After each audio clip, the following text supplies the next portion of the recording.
The September 11, 2001 attacks marked a turning point in U.S. society.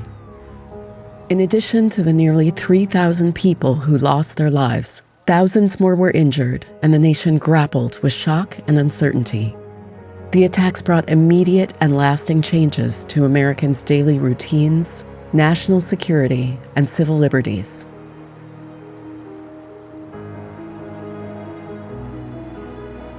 In the hours after the attacks on the World Trade Center, the United States faced an unprecedented emergency. Search and rescue efforts for survivors at the World Trade Center site, dubbed Ground Zero, began immediately.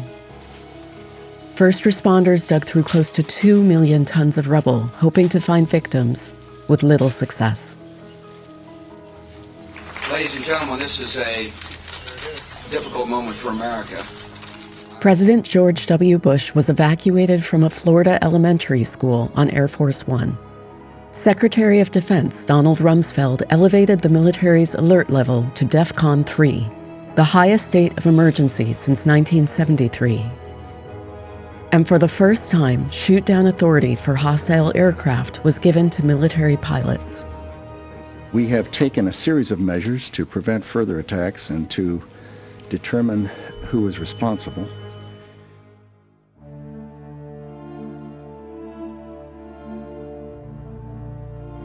New York City's financial district suffered widespread damage. The stock market closed until September 17th, its longest closure since 1933. And roughly $1.4 trillion in market value was lost. The airline, tourism, and insurance industries were also deeply impacted.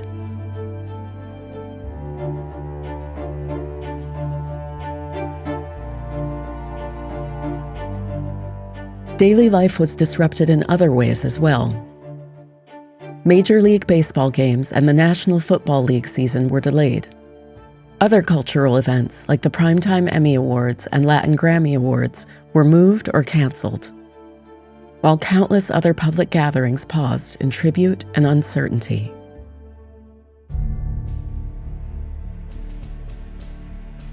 In response to 9/11, the U.S. government made major changes to how it approached national security.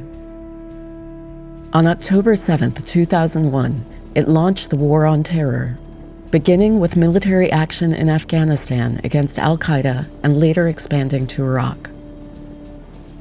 At home, agencies were reorganized to prevent future attacks. The Department of Homeland Security was formed to coordinate security, while the Office of the Director of National Intelligence aimed to improve communication between intelligence agencies. Everyday security also changed.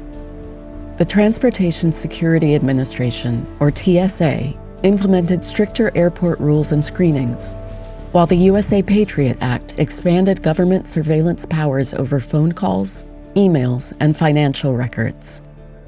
With my signature, this law will give intelligence and law enforcement officials important new tools to fight a present danger.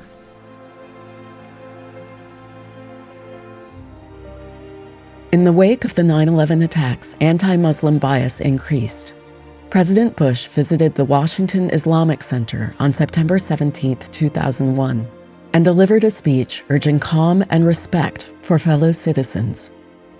America counts millions of Muslims amongst our citizens. And Muslims make an incredibly valuable contribution to our country.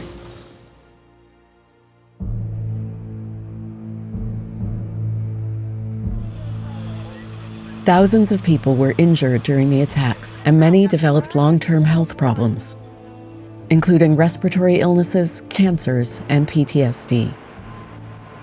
First responders and recovery workers received specialized medical care and compensation from 9/11 funds to address these ongoing effects.